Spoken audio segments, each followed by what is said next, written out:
In the movie Top Gun Maverick, Tom Cruise plays an air combat instructor who is unbeatable. He's just so good that none of his student pilots have a chance against them. They go into simulated combat, he's on their six and shoots them down. Nobody has a chance. It sounds like pure Hollywood fiction, but that character is actually based on a real guy, an air combat instructor from the 1950s named John Boyd. Boyd went on to become a legendary figure in the armed forces of the United States, not because of his air combat skill, but because he turned that skill into an entire conception of strategy that he called the OODA loop. We're going to be talking about that today. This idea of strategic vision is really important to understanding how MH370 might have happened and what we can do about it.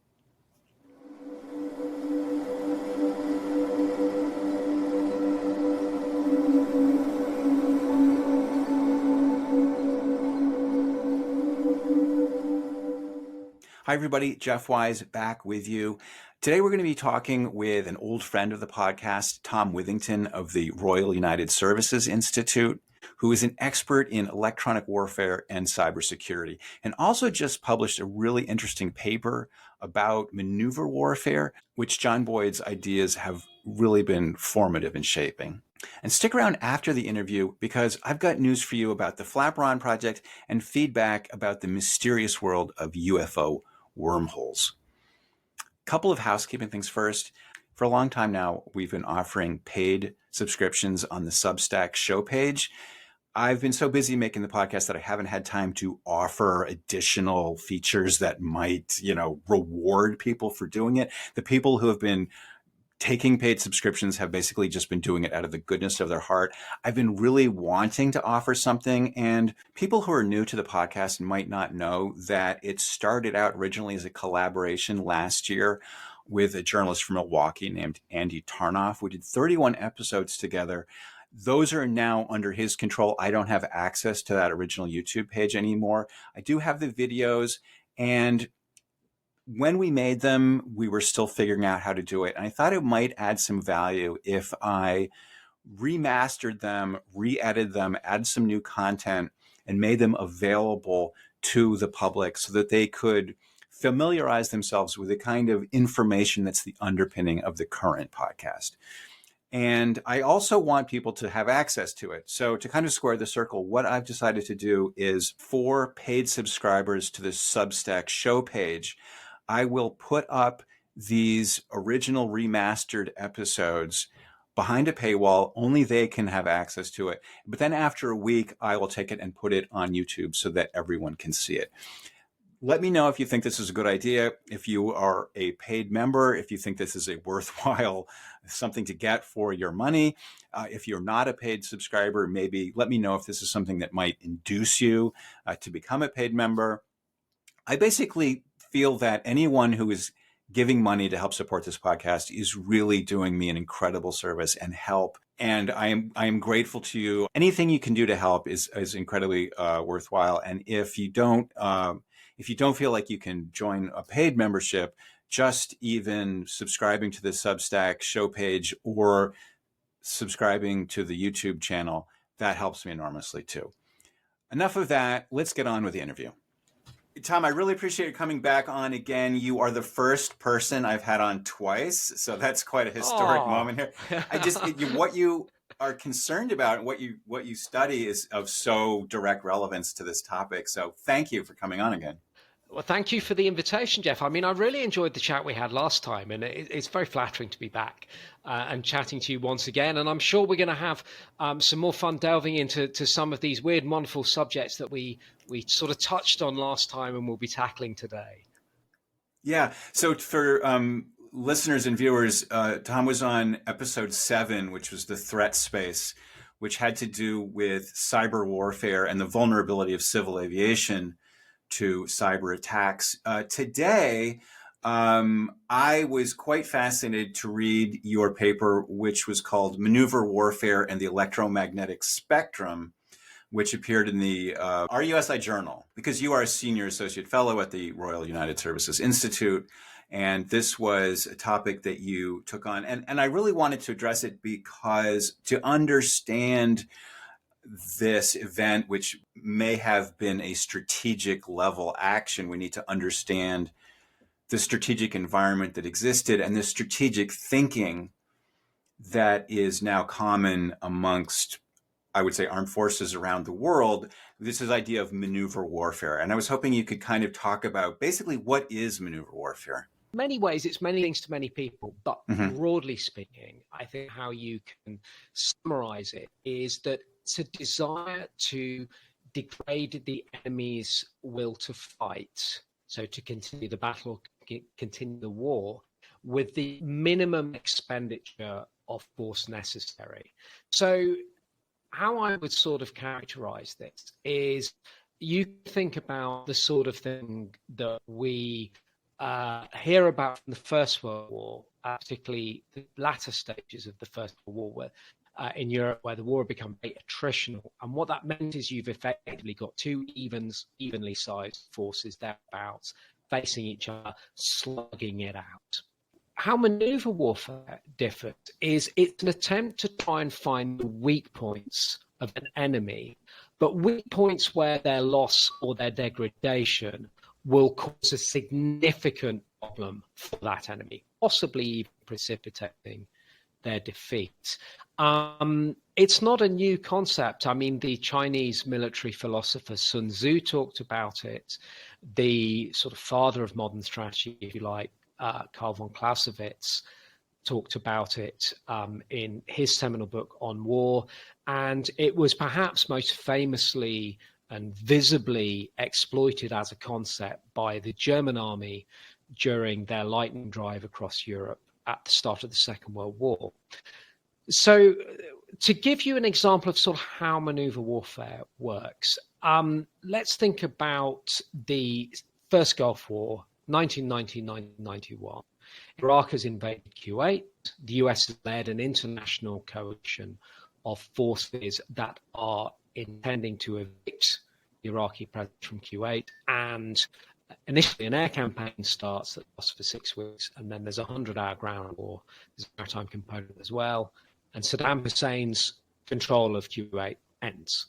Now, one of the things that General Schwarzkopf, head of Central Command, part of the US Army, or the US Armed Forces rather, tasked with managing that war, and Schwarzkopf's staff did, was they identified these centers of gravity, these weak points in the Iraqi military. What do we need to hit? What do we need to attrit in order to degrade the Iraqis' ability and will to continue fighting? And one of those was the Iraqi air defense system.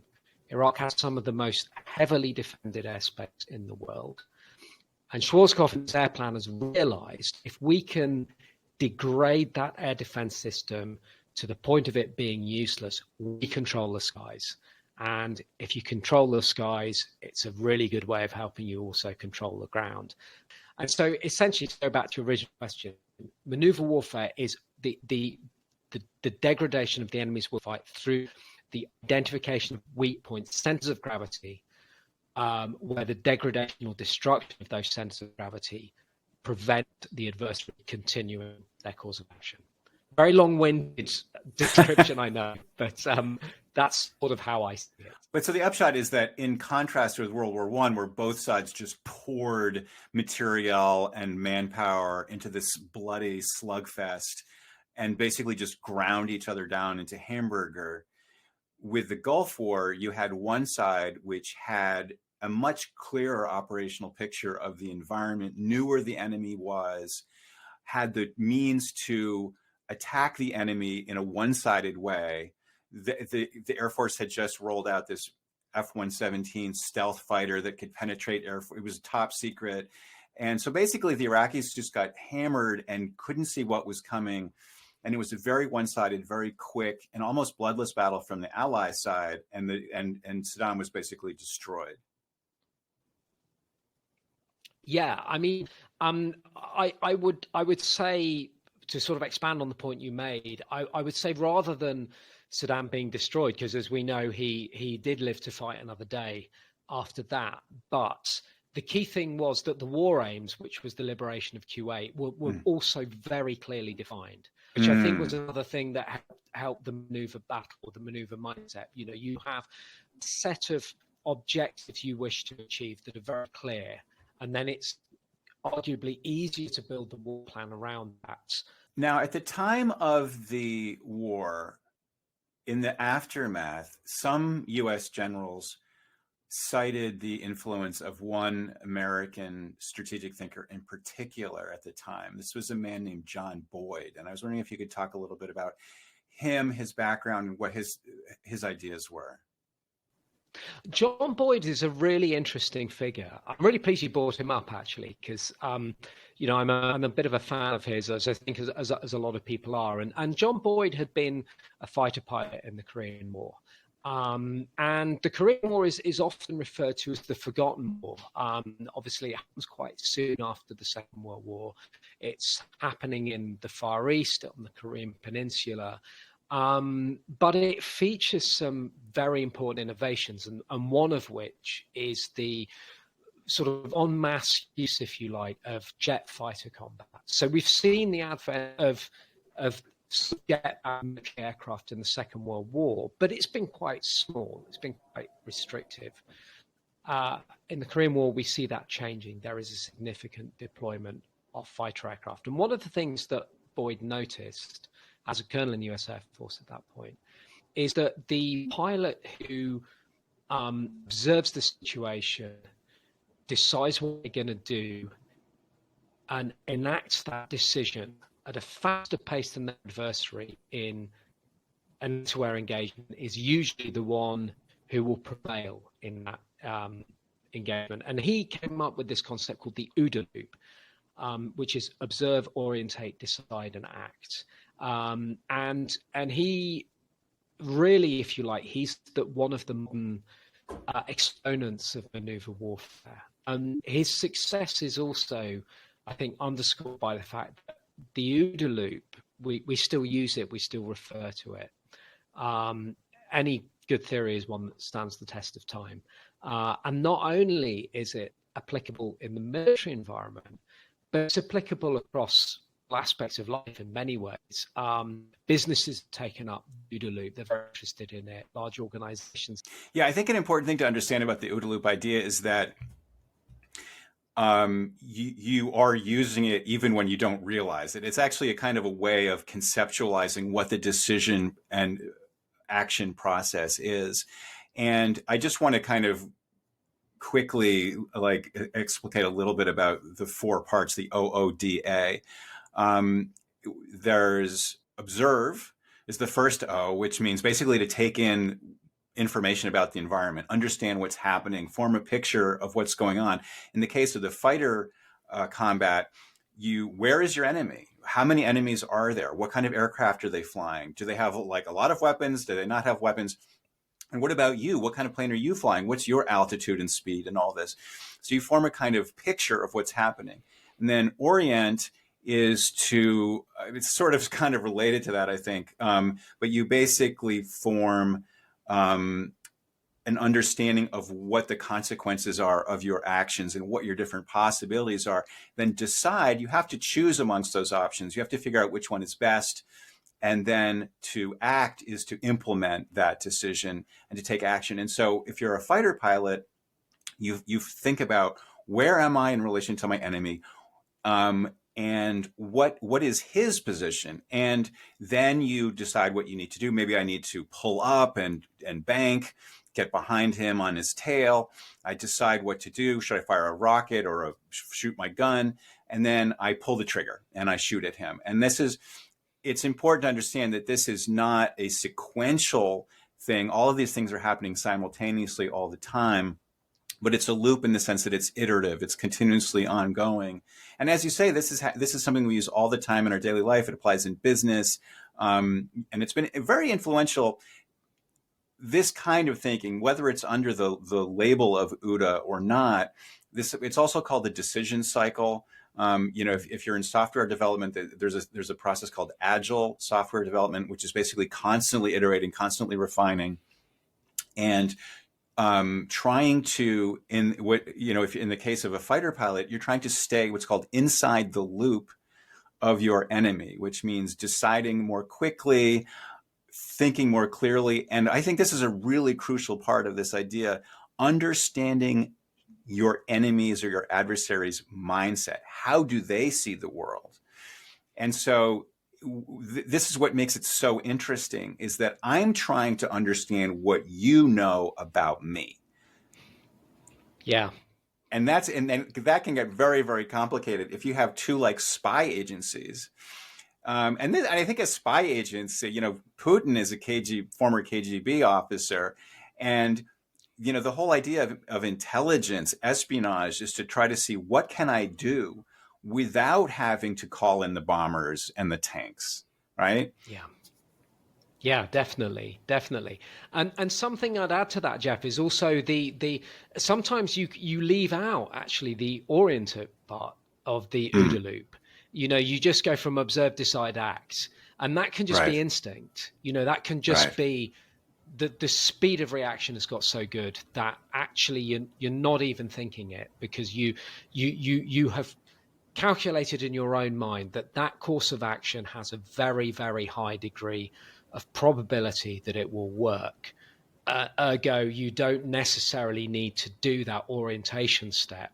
To give you an example, ages ago we were driving in the car and we parked up, and my other half was driving, and we were on a slope, and they thought they'd put the handbrake on, but hadn't, and there was just a very slight discernible movement of the car, and they just grabbed the Mm. handbrake instantly and pulled it. They didn't need to think about it; it was just immediate, and so that's another interesting part of it. And I think the point you mentioned about the speed that you're going around the loop is really interesting, because the goal, of course, is for you to get around the loop quicker than your adversary. That's the key thing. And we can come on to this in the moment, but if you look at what the US Department of Defense is thinking now about multi-domain operations, that is all focused largely on getting around that OODA loop quicker than a Russia or a China or an Iran or whoever the adversary may do if war breaks out at the end of the day. So in the context of the Gulf War, which we talked about earlier, observe would be using satellites, using stealth spy planes to look at where the Iraqis were. Now, the battlefield happened to be a desert. There was no trees covering things up. They were sitting out in the open, and so the Allies knew exactly where every single tank and soldier was, and they were able to. Having studied Saddam, they were able to predict like what his disposition was, what his intentions were, what his strategic goals were, and they were able to sort of game out and think about what are the different things that we can do, and what if we, for instance, feint, like pretend like we're going to do an invasion through the sea, but then we actually don't. That's a kind of a classic maneuver warfare kind of thing, right? To deceive your enemy. In fact, in your article, you talk about movement, tempo, uh, dislocation, disruption, and deception. So much of this idea of maneuver warfare is faking out your opponent. If you get inside his decision loop, you are able to understand what he knows and what he will conclude from that knowledge before he knows it, before he makes his own conclusions. So you can essentially run circles around him. And one of the really kind of scary and interesting things about the idea of the OODA loop is that if you are inside someone's OODA loop, they won't know what's happening. And they might observe things happening and not have any understanding of why. They will be baffled. And I think I take from this personally a broader lesson, which is if you are baffled and have no idea what's going on, you should think about your OODA loop and who might be inside it potentially. And I think this is particularly relevant in MH370. And really the main reason I wanted to talk about this whole concept is because with MH370, we find ourselves baffled. We are Yeah. unable to explain this extremely strange set of evidence that we have. And the thing I've been trying to urge for over a decade now is let's think about our OODA loop, because we are an accident investigator is actually carrying out an OODA loop, looking at the evidence, looking at the pieces of the airplane, if they're available, trying to trying to test out different theories. This is the orientation part. and then deciding what was the cause of the accident, and then taking action, changing the rules, maybe mandating certain equipment or something. And so with MH370, we are stuck in a dysfunctional OODA loop. And either we just don't have the analytical tools to understand this thing that happened, or potentially somebody is inside our OODA loop and is engaging in these things of dislocation, disruption, and deception. One thing I would add to that, it's very interesting application of the OODA loop regarding the loss of that airliner. And it got me thinking what you were saying just now, that when you went back and, you go back and you look at the first Gulf War, one of the things that the coalition was lucky with was that in many ways it was quite an information heavy environment from the coalition's point of view. Iraq had just come out of a devastating war with Iran. So if I was the Iraqi military, what lessons have I learned from the Iran-Iraq war? Now, you'd set that against the fact that Iraq was a totalitarian regime. Is it necessarily wise to learn lessons if you're a senior military commander? You might not want to put your head too far above the parapet and say, well, sir, or, well, Mr. President, I think we got this wrong. I think we should have done this better. You might find yourself in quite a lot of trouble, to say the least. So you can start thinking, as you just mentioned, thinking like your adversary. If you're an allied coalition commander, okay, for the purpose of this, I am a senior Iraqi brigade commander. I've had my experience fighting the Iranians. What lessons have I learned from this? Which ones am I going to keep to myself, and which ones am I going to share with the hierarchy? Which lessons are going to be listened to by the hierarchy? So you've got the mindset that you're getting into, on top of all of the intelligence you're collecting from those other means that you mentioned about satellite intelligence, photo reconnaissance, human intelligence, even probably things like interviewing academics who are specialists in Iraqi society, trying to get an idea of how Iraqi civil society interacts with the military, things like that. You've got a large amount of information. What's very interesting with MH370 is the OODA loop starts to become complex when you have a paucity of information. And it becomes harder to navigate your way around it, because the quality of your decision making is informed by the information at your disposal. That ability to orientate is informed by your inputs. And if you've got very few inputs, you're going to have very few outputs. And one of the frustrating things with the MH370 loss is that one of the things I've said to people is that the sad fact is, and it's an awful reality for those who lost family members and friends and things, is that we have to consider the fact we may never know. And that's deeply frustrating, because it flies against how we behave as humans. We need to have an answer to things. We go around our OODA loop, and we get very frustrated if we can't get to the DNA part. We can observe and orientate, but we can't decide and act because we don't have the inputs necessary to do that. And so it's very interesting. That's a really great point. The OODA loop is implicitly a strategy for taking action. It's a strategy for turning desire into a result. And it's not really about sitting and mulling things over and kind of cavelling and kvetching and just wishing things were different. It's about taking action. And if you can't take action, you're right, it's deeply frustrating. And I think our brains are sort of, again, this isn't an idea that Boyd invented. It's just a reality that he articulated. And our brains are designed to work like this. We're constantly taking in information, making assessments, forming theories, and taking action. And so when we can't do what we're wired to do, we experience it as discomfort, and it's frustrating. I mean, personally, I think the reason that I think the OODA loop is so interesting in MH370 is that the authorities who have been managing the search, although they've pretty much given up, they had a mental model of the situation that they took action on and didn't produce the results they expected, and they just kind of stopped. They weren't able to. Part of the OODA loop is this iterative process of forming ideas, theories, testing them, trying them out, and if they don't work, modifying them. And the authorities have been unable to modify it. And part of their model is that they have no adversary.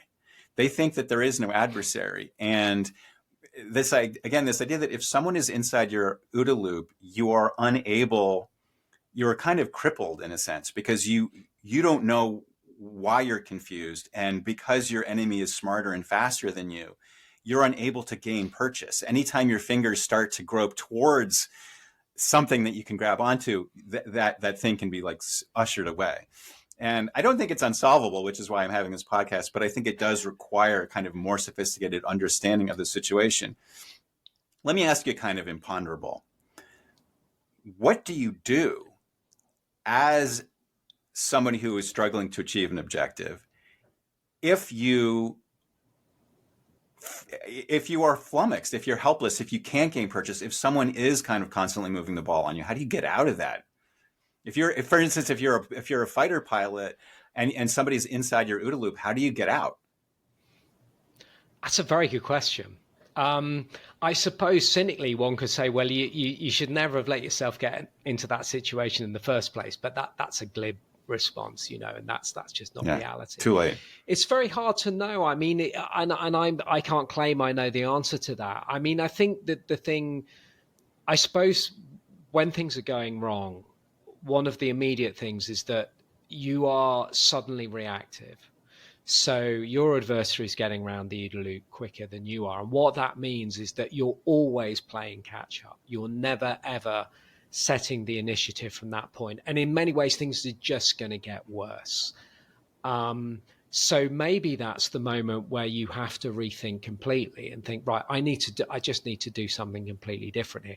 I need to do the unexpected thing. I need to do the expected thing with a twist. I need to smash this paradigm in a sense. It's an awful cliche to say that, but I need to sort of, if you think, I think there'd be an example here that you could use from the military operations that we saw in Afghanistan and Iraq in the wake of 9/11.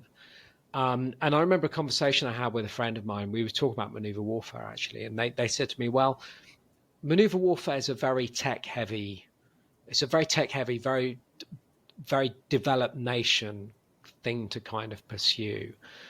And I disputed this a bit because I don't think maneuver warfare is necessarily tech-based. I think it's a mindset.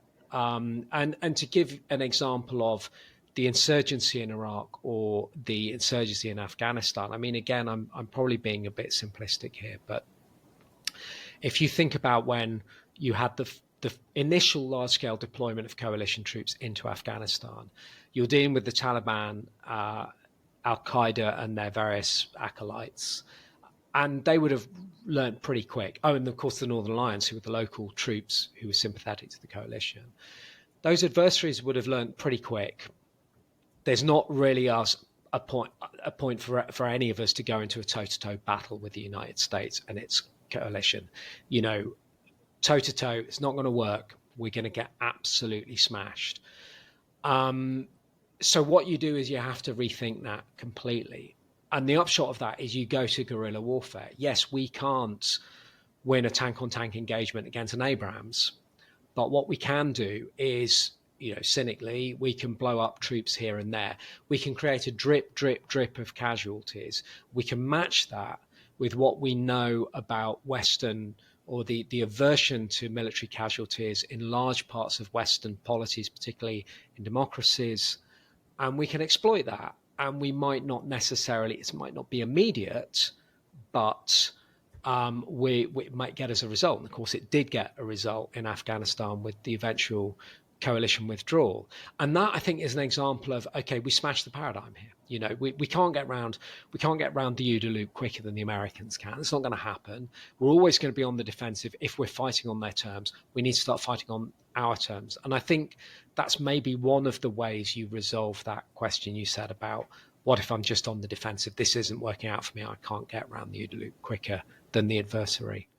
That's a really fascinating point. Thinking about it, I think your friend had it absolutely backwards. In fact, historically, the context in which Boyd developed his ideas was one in which the US had just emerged from this quagmire in Vietnam where they had tried to kind of slug it out. And he was really appalled by the degree, just this sheer waste of just this, mass kinetic warfare of just throwing troops into battle.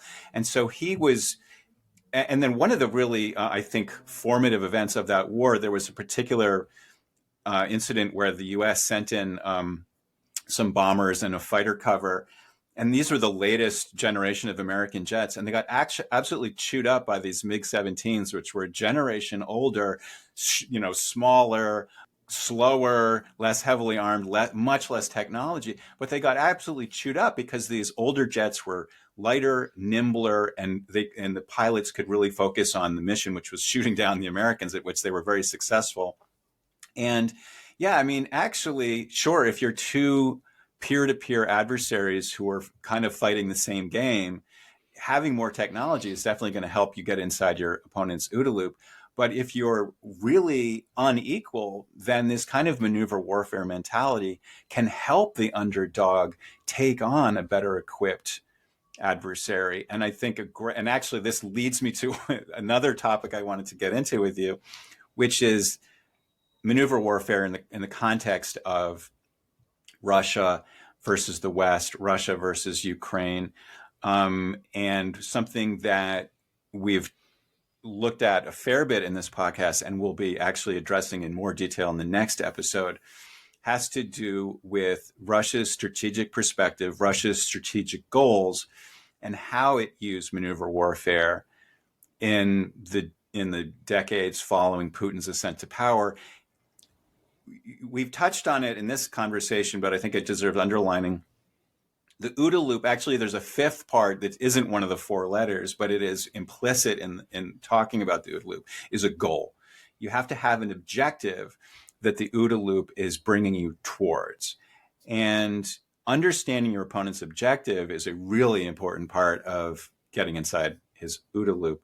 And Russia, I think, had an objective that wasn't really fully understood by a lot of American and Western strategic planners, which is namely this kind of revival of Russian imperial greatness and this taking its place amongst the great powers of the world after having been completely humiliated by the fall of the Berlin Wall and the end of the Cold War. So I was hoping maybe you could talk about how maneuver warfare has been relevant to the way that Russia has carried itself since, well, especially since Georgia. Sure, yeah. I mean, the Russian military thinking places a huge amount of stress on maneuver warfare. In the 1950s, in the wake of the Second World War, and also before the war, after the Russian Revolution, in military circles, there was a lot of thinking about maneuver warfare, and there was extensive writing about it. In fact, some of the best writing on this aspect of conflict comes from Russian military thinkers. And if you go and look in the Russian military doctrines now, and you read accounts of how Russia thinks about war, particularly in the land environment, the maneuver mindset is very definitely embedded in that thinking.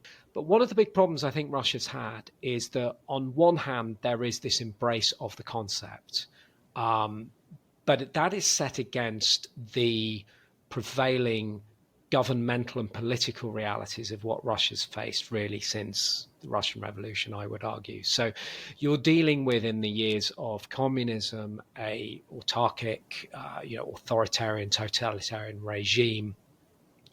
In the wake of the collapse of the Soviet Union and the end of the Cold War, you're then dealing with a sort of chaotic governmental structure, if you like, that then eventually gives way to Mr. Putin, who becomes increasingly authoritarian. One of the things I think in the Western case is that maneuver warfare is quite applicable, if you like, to democratic nations, because it encourages a how do I put this diplomatically? But it encourages initiative effectively. It encourages the commander, wherever they are, to take the decision that they need in order to achieve mission success. And creativity is a very important part of it. Initiative is very important. I think the Russian military completely get that. But I think they're stymied by how their command structure works and how ultimately their politico-military command structure works as well.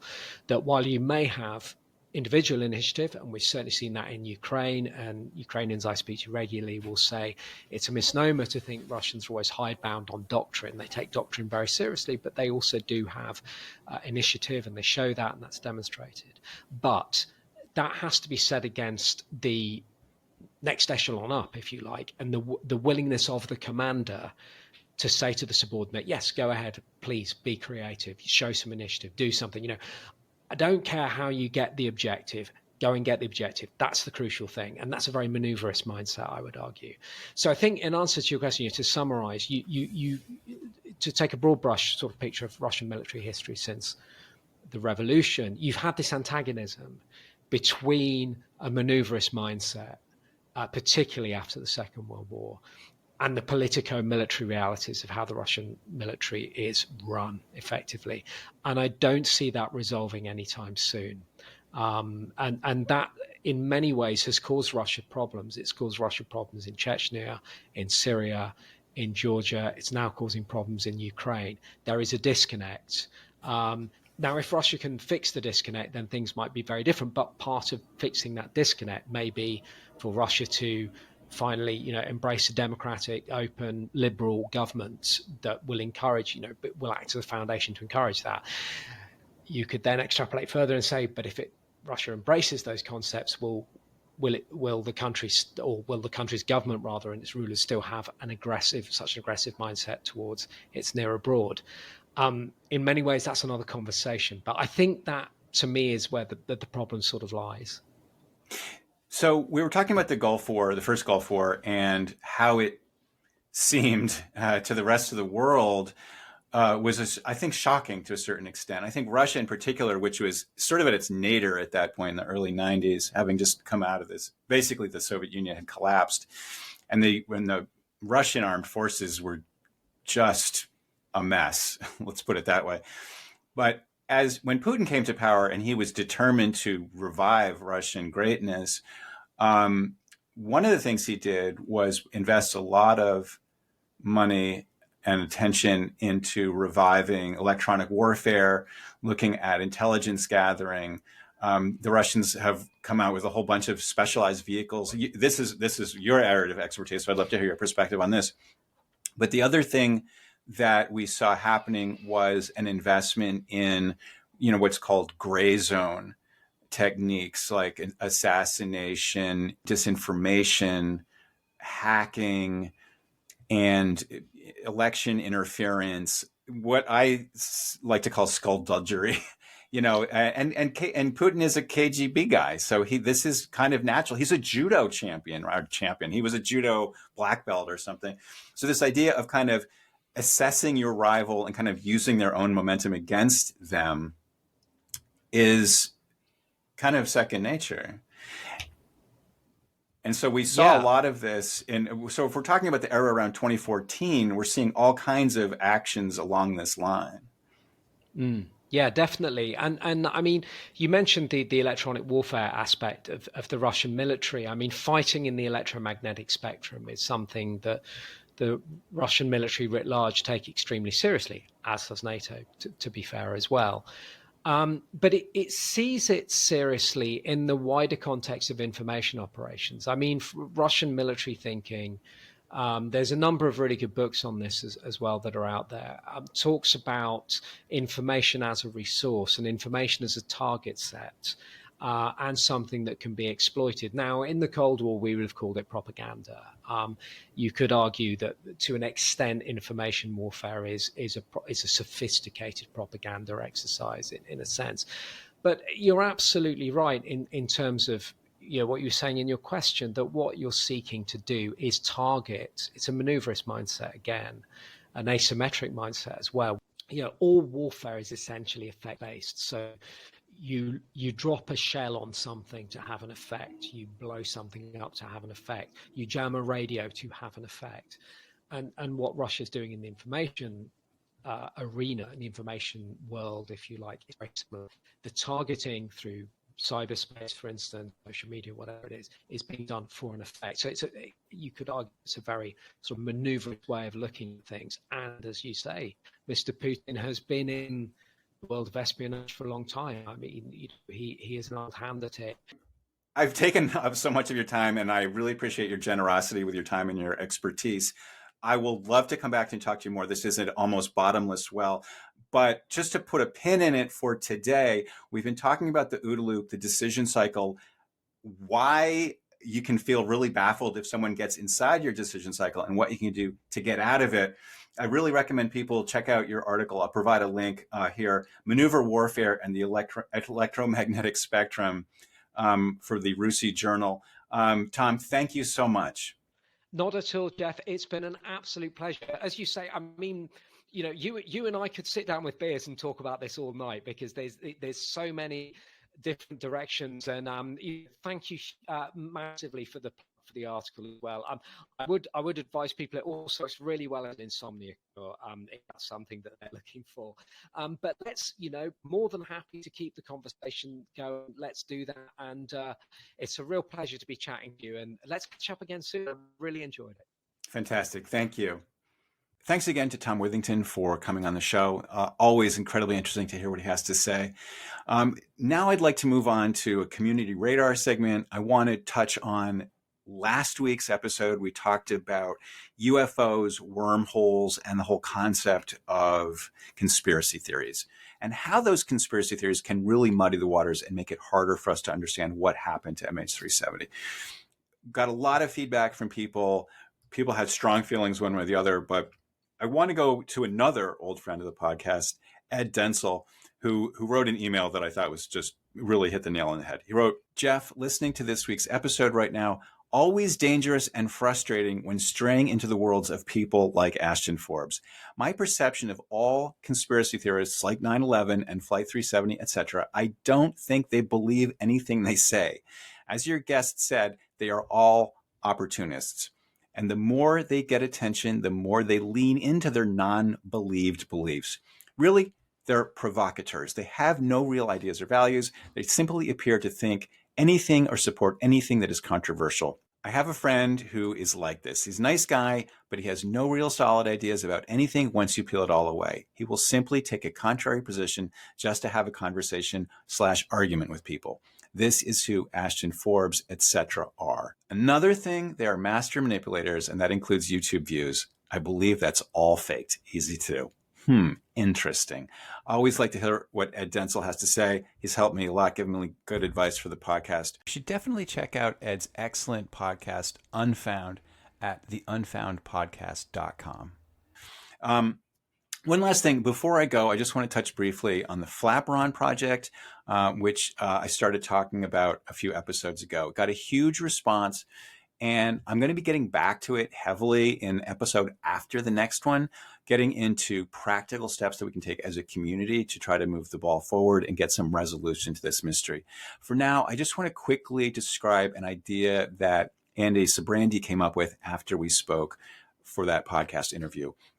And this is that in addition to putting a flaperon or maybe other drifters into the water at the seventh arc, we could try collecting Lepus barnacles off of global drifters that have already been at sea for a while. Remember, there are thousands of these things floating around all the time, and they've all been steadily accumulating marine life during their journey. And so by intercepting them, collecting them, taking specimens from many of them, we could start to get a robust picture of what we should expect to see on pieces of debris as they spend time floating through the ocean. And of course, compare that to what we saw on the actual pieces of MH370 debris. Okay, but how do you get these drifters? They're out in the middle of the ocean, they're in the middle of nowhere, and they're often far from shipping routes and everything. But the first thought that I had would be to try to somehow enlist the help of ships or boats or yachts that are out at sea and might be nearby, and ask them to collect some for us. But as I was pondering this idea, Andy Sabrandi reached out to me, and he told me that he had an idea, and he told me that he had the data for a drifter that his company had made, and he was still collecting these position updates on. It had run aground on the eastern coast of Madagascar, and the data showed that it had gotten picked up, carried by road across to the other side of the island, and was at that moment sitting on the shore of Madagascar. Well, I looked up on Google Earth, and lo and behold, it's sitting right next to a fisheries institute, an organization that studies fisheries. And I got very excited. I tried to call them up. I had trouble getting through. I reached out to a Madagascar journalist who helped me. He made some inquiries and managed to connect to the director of this institute. Unfortunately, this story does not have a happy ending. He had no idea what I was talking about, and he got rather offended when I suggested that he had this thing, which he said he didn't have, and I think he thought I was calling him a liar or something. He got mad at me, or at least the email was a little frosty, let's say. So far that has been a bust, but it, I feel, opened up an intriguing possibility, which is that we can use drifter data to find buoys that have washed ashore, and then try to get people who are nearby to go collect them, take the shells, and give us the data. So, as I said, more of that to come. The next episode is going to be about more strategic considerations. Don't want to give away too much right now, but the episode after next, we're going to start getting heavily into drifters, flaperons, data, and what we can do to solve this mystery. Finally, once again, I just want to remind you that I'm now posting special content for paid subscribers on the Substack that is alongside and in addition to the regular content that I do every week, aka what you're watching right now. But if you click through the tab above here right now, you can go to Substack and sign up for a paid subscription. That really helps tremendously. And if you can't afford that, totally understand it and get that. It also really helps if you just go ahead and subscribe to the YouTube channel or to the Substack show page. Anyway, that's it for now. Thanks for watching. Once again, my closing words, don't stop looking and don't stop asking hard questions. See you next time.